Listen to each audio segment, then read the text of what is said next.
Well, good morning to you. We're back to more seasonal temperatures. I don't know if you saw my last vlog, which was very, very wintry, lots of snow. We're back now to above freezing, which is very typical for December. And it's gonna be 7 degrees, so it's gonna warm up. All the sort of little remnants of snow you see are gonna melt. I don't know what 7 degrees Celsius is in Fahrenheit, but I shall put it up on the screen. We're now 11 days out from Christmas, so it is getting closer, and I decided to look up our percentage of white Christmases here in Toronto. It is lower than I thought. I had said 50%, but it's actually 41%. Incidentally, very close to the incidence of white Christmases in Chicago. Now, I mentioned Chicago because it actually is the city that is probably the most similar to Toronto. I would say the slight difference between them is that I'd say Chicago is slightly more Midwestern and Toronto is slightly more Mid-Atlantic. And of course, they're in different countries, so there's that as well. But population size is very similar. Just the vibe in general is very similar. The weather tends to be very similar. We're both on the Great Lakes. The Great Lakes, if you don't really know your geography that well, which you will be forgiven about, it is kind of specific. The Great Lakes are huge bodies of water that a lot of cities around here are located. For instance, Buffalo in New York State is also on Lake Ontario, and you've got Chicago on the other side of the Great Lakes and many other cities. Of course, you'll know that it's warmer because I'm also in a lighter jacket. This is actually perfectly acceptable, perfectly warm for this kind of weather. It looks colder than it is actually with all the snow, but the sun is out, so that's gonna melt really quick. I definitely love Chicago. It's definitely one of my favorite cities, and I have been there around Christmas time, and they did not have a white Christmas either. So you're a bit out of luck if you're trying to come to one of these two cities to get a white Christmas. I'll tell you where has a 100% chance of white Christmas, and that is Quebec City, because that is considerably further north and just a much snowier place altogether. So when people think of Canada, they think probably snow November to, I don't know, March, and it can be in many places, just not where I live. Here's a little neighborhood free library. Let's have a look and see what's inside. Oh, YouTube me. Maybe I should get that.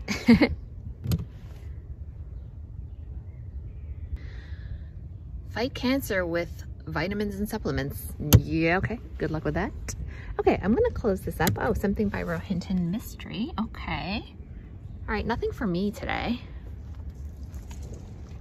But I do enjoy that these exist.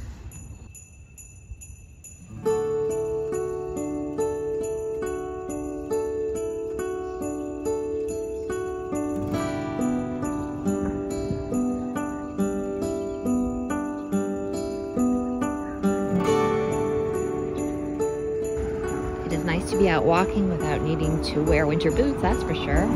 Things are dry again. All right, we've laid in a small supply of wood. There's not too much here, but that's a few fires for sure. Whew. All right, back inside now, nice and warm. I'm gonna be making these, and I'm not big on crafting, but I thought I would make these paper bag snowflakes that I saw, and I saw them last year on TikTok, but I was just too late and too lazy to get on the trend. I'm going to try them now. Yesterday I bought so many paper bags. There's 100 in each of these, so I bought, I guess, 200 paper bags, and they were very affordable because paper lunch bags don't cost that much money. So the idea behind this, and I pre-glued some yesterday so that we could kind of jump right in today, but the idea is you basically glue 5 of them together. So you need 9-ish, 7 or 9 for each snowflake. And I haven't done this yet, so this is all, you know, theoretical at this point, but you need 9 of them, but you do them in smaller batches. So you glue 5 of them together, and then you glue another 4 or 3 or whatever on top, and then you snip them all to be the same idea. But anyway, so I've got this sort of package here. This is 5 of them glued together.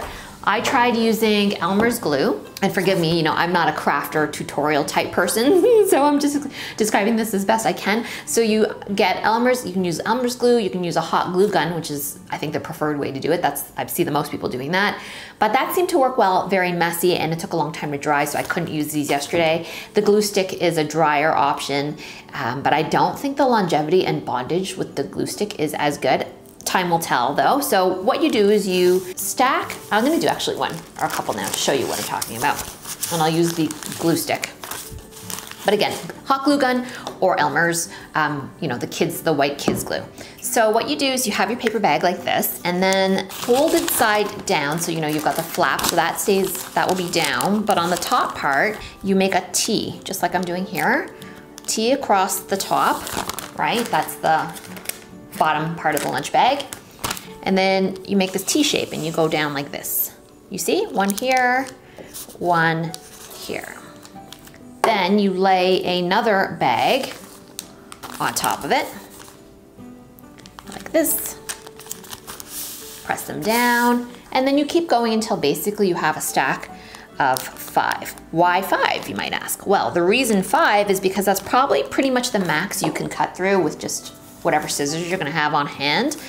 And yeah, so you keep going, you know, let them dry, or maybe they're already dry. So then once they're like this, and you've got your stack of 5, you gotta get a strong pair of scissors, and you can do like a template on the outside. I saw a lot of people just freehanding it, but you need to have a strong pair of scissors because it's gonna need to cut through obviously many, many layers of lunch bag. And so I did this one, which is one that I kind of stole. I stole this template idea off another YouTube video, and I will link that up if I remember to do so down below in the description box if you want to see her tutorial, which is obviously gonna be a little bit better than mine considering I've never done this before. So okay, so I'm using my actual kitchen scissors thinking that those are the strongest pair that I own. So you just get rid of those. Let me try this. This is more like craft scissors.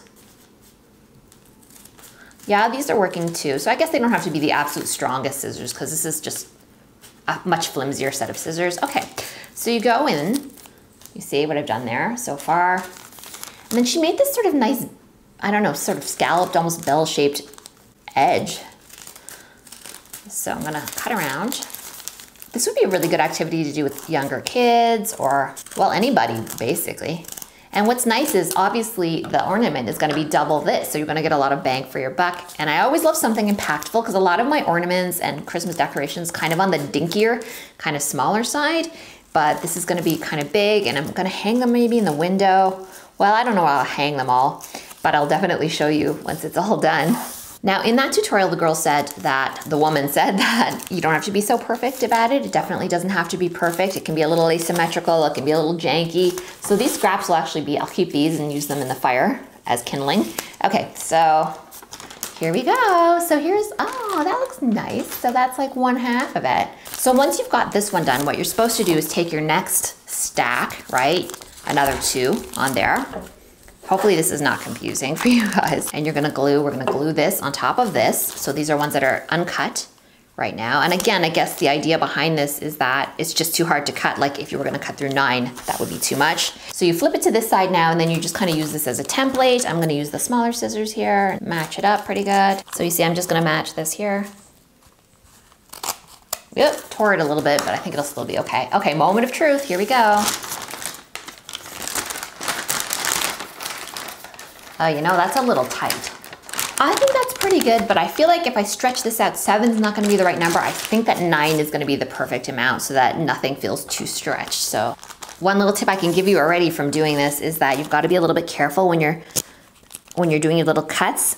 I tried to sort of yank out the pieces with my fingers, but I ripped one, but I think it'll actually still be okay. I'm actually just gonna take that off. I feel like though the more you do, the more and faster you'll get and the better you'll get. So 7 felt tight. Here it is with 9 bags. So if you have 100, like if you have a set of 100 bags, as I do, then you'll be getting at least 10 ornaments out of it.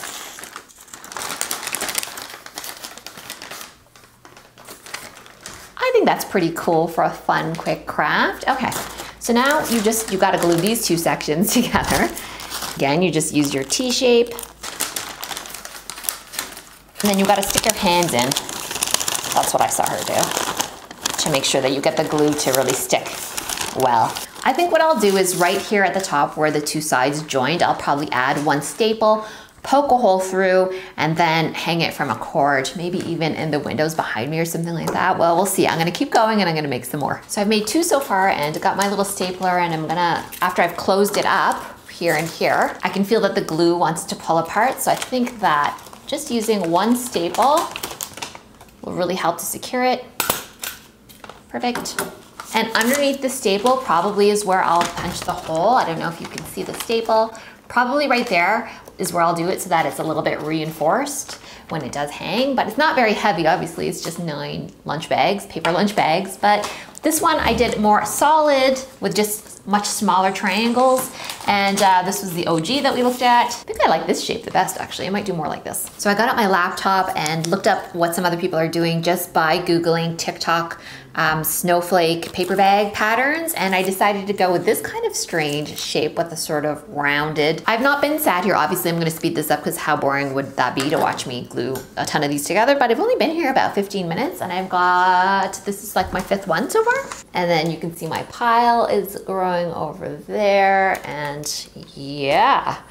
I will let you in on a little secret, which is that I'm trying to work ahead because there's a cold going around in my family again. Yes, we recovered from COVID not all that long ago, and yet here we are. I feel like we're all back in big time cold and flu season. I don't know if that's happening where you are. It's been a particularly brutal fall, continues to be a particularly brutal winter. And so considering this cold is now circulating in my household, I'm pretty sure I'll be next because that's usually the way it goes. I get sneezed on and then I get sick. So hopefully that doesn't come to pass. That would be great if I can escape it. Not likely.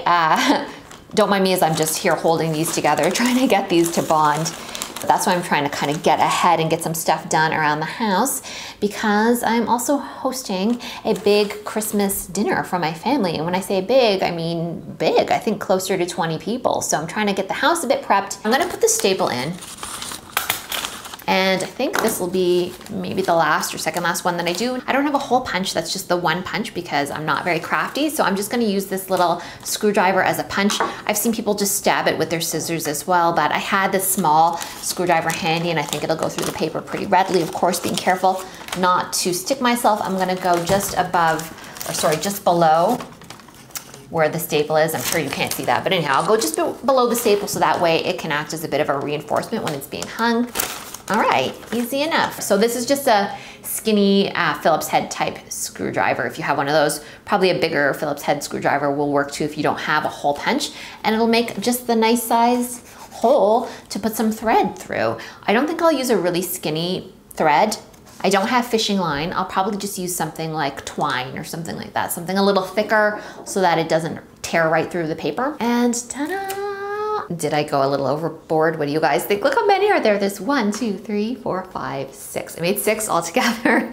So that's gonna go 3 in one spot, like I was thinking maybe at that window, dangling from there, and then another 3 over there hanging just off the curtain rod. They're nice and light, so they won't tear down the curtain rod or anything like that. And then I was thinking maybe when I am in the mood to make some more, which is not right now, but when I have a bit more time, I'll make some more to hang in this very dark, drab hallway of mine.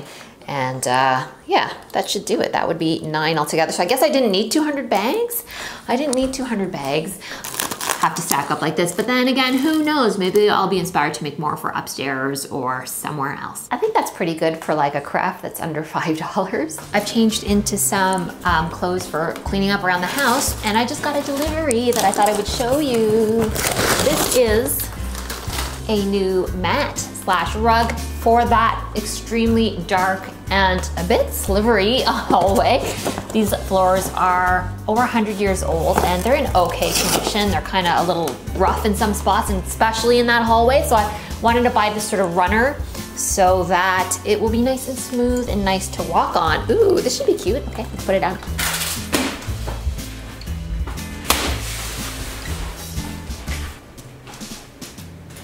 It's a bit curled up right now, but eventually it'll flatten as we walk by it. But it's perfect. It covers up the sort of spot that I really needed it to. So yay, it is a vinyl rug.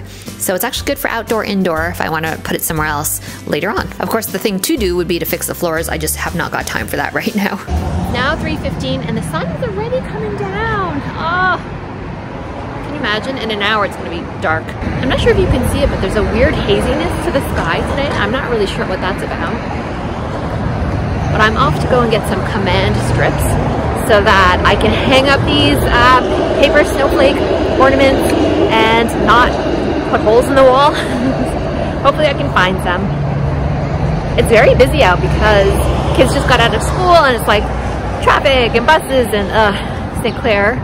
The street that I'm on is very hectic this time of day. I'm in the slightest bit of a rush because I'm trying to get there and get back for 4 p.m. because I have a phone call scheduled with a friend of mine. I, of course, don't want to miss it because she went to Japan and she's back and I want to hear all about her vacation. All gone as usual. Just my luck. And for dinner, pizza with an arugula salad and this little bit of cider that I have from, I think, an Ontario company. It looks like I'm at midnight, but it's not. It's not even 7 o'clock, but it is pitch dark out, but it is a chilly one. I'm gonna go and get a little bit of a walk in and then maybe even put a fire on when I get home. We'll see.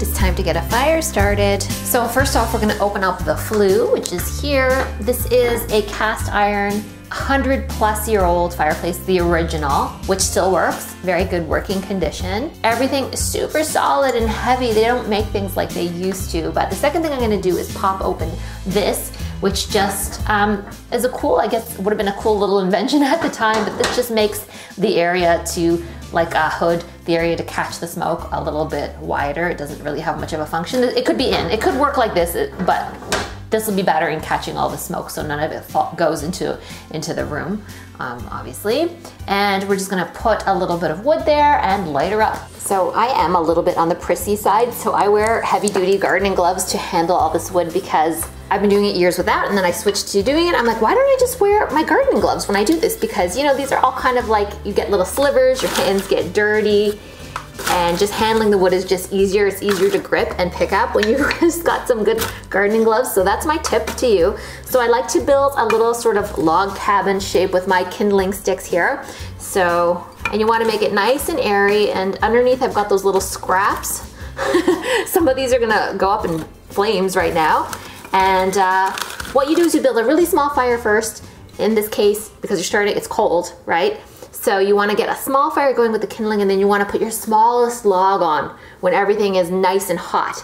And then that smallest log catches on fire, and then you put a slightly larger one on. And so you don't start with a big, huge, heavy log and dump it on, because it will struggle to catch fire. So you just kind of, at least in my case, what I find works is just working up from the smallest wood you have to the larger pieces. You can also use dryer lint. Sorry for the audio. My microphone battery died, but sorry, I know this is gross, but it does work well as well. So you can put that in there. And then you pick one of your smallest logs. So this is my smallest one, and so that I shall place on there. And all told, it should start up pretty good. One of my favorite things to do, and one thing I really miss if I do move, is I love to sit here by this fire when it's cold out and just warm my chilly bones. It's so relaxing, especially if you have any muscle tension, something specific about the heat of the fire. I don't know if it's primal or it's just the amount of heat that comes out of one spot. It really helps to, it's almost impossible to hold on to tension. It just almost forces your shoulders to go down and for your body to relax. So I really do cherish this time that I have to just sit in front of the fireplace and relax and get warm. And I've got my magazine, my New York Times magazine, that I haven't had a chance to read yet, even though I've had it for a while. So I'm just gonna chill out for the rest of the night and catch up on some reading, and might have a snack by the fire. And I don't have any marshmallows to roast in front of you guys, but I'm telling you, this is as cozy as I could possibly be. And I won't build this fire too big. I think I'll leave it kind of a smaller fire. I don't think I'll put a lot of logs on. I'll kind of keep it going kind of as is. It's kind of the perfect amount for me right now. See you tomorrow. It is now the next morning, and we're gonna get into what I promised you in the title, which is Winter Capsule Wardrobe for Women.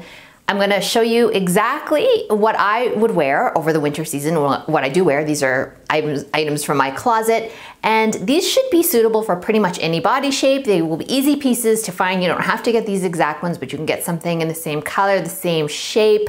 I wanted to make it easy. I wanted to show you something that is truly a capsule wardrobe, because what I'm seeing people talk about is a capsule collection here, and they're showing you so many different clothes and they don't necessarily work together. But the whole point of a capsule wardrobe is supposed to be a small selection of pieces that you mix and match. So mix and match is an essential, it should be an essentially embedded term when you're saying capsule wardrobe, but often people just say capsule and they just mean they don't have a lot of stuff. These are all mix and match pieces that should work together. So without any further, I'm gonna show you what I selected from my closet. These are all things that you can probably readily find wherever you are. And again, this is winter, so don't come at me if it's not if it's not summery enough or like the climate is not suitable for these. This is for like a colder climate. This is my Lacoste Blazer. It is in a sort of warmer fabric here. And this is older. I've had this, I'm gonna say maybe well over 15 years anyway. So it doesn't have to be this. It could be all black. It could be, you know, a burgundy tone, a blue tone. I love cool tones. So you'll find much of my clothing is not red or orange. It tends to much more be in the blues, the purples, the pinks, even if they have a sort of a blue in them. Over here is just a shirt. This is a thrifted, lightweight cotton shirt. I don't even bother really ironing it that well because, you know, I find it to be a little bit more casual and fine for it to be a little bit on the wrinkly side. This is where I think people go wrong. I have here dark gray / black jeans, and they are a skinnier silhouette, which you can wear in the winter because you're gonna be wearing boots over usually. And there's nothing wrong. Skinny pants, if you think that they're completely out, it's not that they're out, it's just that there's more silhouettes and these have become kind of a staple. So you don't have to throw them all out or anything like that, but where I think people go wrong is they often pick blue jeans, and those can be hard to match in the winter because they just are. It's easier to wear black or something like dark gray when you want to mix and match. Then I've got just straight leg office pants. I don't even know how to describe these. These are just like synthetic fiber. I don't wear a lot of those, but they are warm and they are, you know, easy to pack. And they're just good for the winter because, you know, you get splashes, you get slush on you and stuff like that. You don't want to be wearing a wide leg pant, not in my climate anyway. And then shirts, or sorry, sweaters, I should say. This is a Nordstrom Rack cashmere. I'll put a link down below for this. I love their cashmere sweaters. I think they're really good. And above is this turtleneck you see me wear all the time. This came from Nordstrom Rack. Joseph A, it's called, and it's got these buttons, and I believe this is still available. I think I saw it on Macy's and Nordstrom Rack as well, so you can get a hold of one of these. It is just the perfect knit, not too clingy, not too tight turtleneck, which I really appreciate. I love to wear a turtleneck, but I can't if it's choking me. I already have issues with my thyroid. I can't have it too tight, so I'm kind of picky about it. But the nice thing about wearing knitwear is it often tends to be looser around the neck, so I can actually wear it. So these are pieces you can mix and match like all winter long. It can take you from a slightly more dressed up occasion with the dress pants and the blazer, and you can layer it with the top and the cashmere, or you know, you can go a little more cash with the pant, with the sort of the jean and the turtleneck top, and I'm gonna show you. So I'm gonna try these on and show you what I mean. Okay, now because all these looks lean slightly on menswear, they're suitable for pretty much everyone. You don't need to worry about if you have that slim, thick physique. You don't need to have a big booty for this to look good, like some of these clingy dresses that you see out there. You can be any shape, and I'm almost 100% sure it's gonna look great on you. I am very straight up and down. I don't have a lot of a waist or anything like that, and it doesn't matter. Now, the idea behind this, which is I decided to use the absolute warmest outfit first, is that you add warmth without adding bulk, and that's really important because you're gonna have to wear a coat over this if it's somewhere cold, or perhaps not. But the idea is you want to stay warm and you want to be able to peel off some of these layers if needed. So I'm going to tell you what I've got on. These are just thrifted dress pants. I got them actually not thrifted, off Poshmark. They have a line down the front. You can find these at Marshall's. I see them literally all the time. I think the brand is Ricki's. You don't have to be picky about them. Just find a pair that suits you reasonably well and is not too expensive, right? Underneath is the shirt that I was telling you about, the cotton shirt, and you can have it with your tails showing a little bit, you know, but if you want to make it a little bit more polished, of course you can just, you know, tuck those into your pants so those are not seen. One hack that I saw about tucking these kind of tails in is that you don't go into your pant, you go actually, and forgive me, this is TMI, but you go into your actual underwear. So you just tuck them into your underwear and then it doesn't pop out during the day. And it does work, I have tried that. So if you go to the underwear level of tucking this in, it won't pop out, it'll just peep out the tiniest amount. So yes, so that's what I'm doing right now. Okay, so Next up is cashmere. So after this is a cashmere layer, and this is the layer that is gonna keep you the warmest. I discovered adding cashmere in not that long ago, and I'm sorry that it took me so long in my life to just spend that a bit of extra money. Sure, it's more expensive than like a sweater from the Gap, but you can have, you treat it right, you can have it for years and years and years. Just be careful over the summer season. Store it well, store it in something airtight because moths will get to it. That happened to me with not this one, but a gray one that I have. So I learned my lesson. They will eat your clothing the second your back is turned. Okay, so then you need a blazer over the top of it. And I don't know, whatever blazer you like, you know, the big boyfriend style is in right now. That would pair nicely over this as well. It doesn't really matter. It just polishes things up a lot. So if you have this look, you can travel, and I think you'd feel pretty comfortable in pretty much any situation except for your more formal settings. Right, so when you're hot, of course, you peel off this layer, and once again, still nice and polished. Everything looks neat. You're just in your pants and your cashmere and your shirt underneath, which adds that little bit of, you know, that sort of slightly more European, slightly more refined look that I think sometimes we're missing in our North American wardrobes because we really lean casual. And I love my casual clothes too. I'm not trying to say they're not good, but I'm saying if you wanna sort of amp it up a notch, you definitely need a button-up shirt somewhere in your wardrobe. It is such a great layering piece. And yeah, you can wear this, of course, just underneath the blazer as well, so I'll show you that.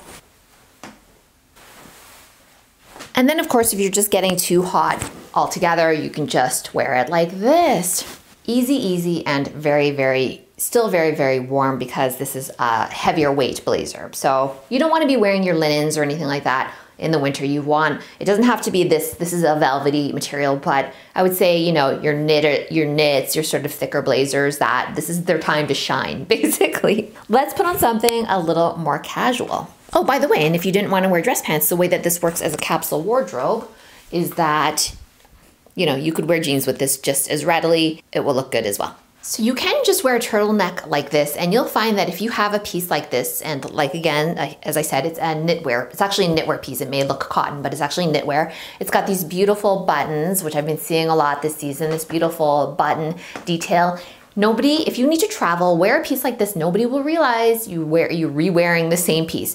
And if you feel that these are showy and that makes it recognizable the next day, well, what I've discovered is that you can very simply just roll them up and no one will be the wiser. So there you have it with these sort of dressier pants. And so now let's just put jeans on instead. So here we are with the jeans on. Let me step back so you can have a bit of a better look.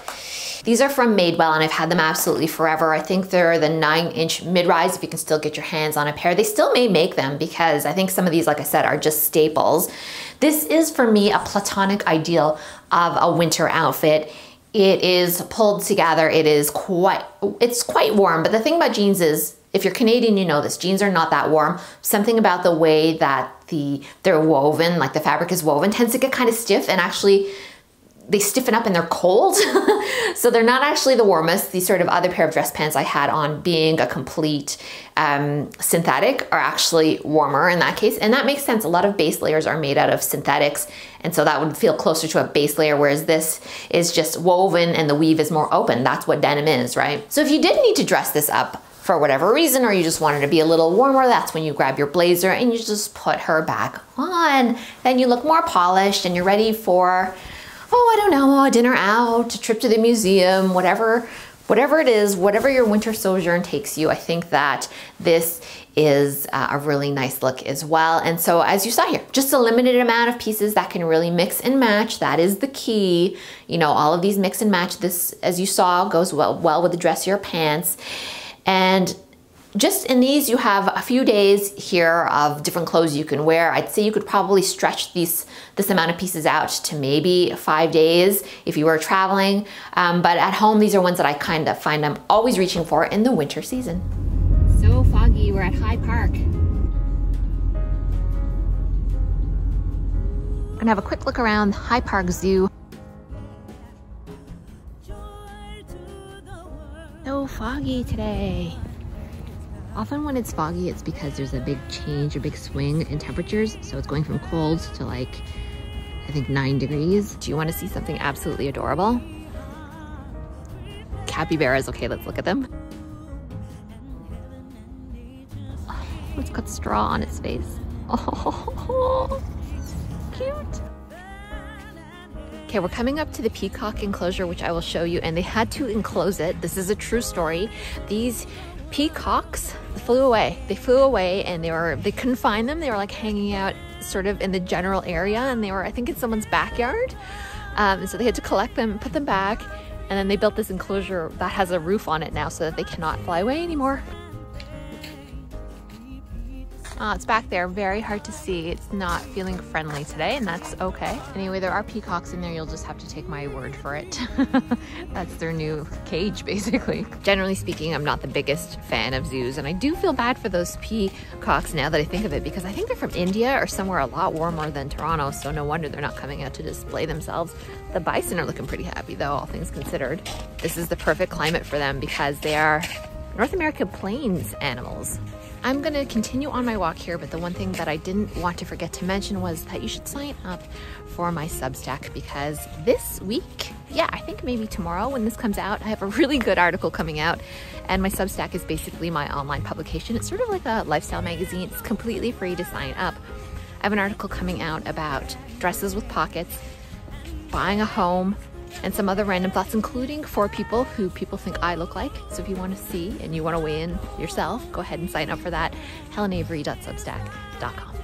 I'm going to end things off here. Thanks so much for watching. I'm going to put up a vlog that I did in the autumn, so you'll have a look at the contrast between the weather, and I also have some great tips and stuff that I picked out there. I think you're going to like that one, so go ahead and watch that next. Remember to like and subscribe, and we will see you on the next video.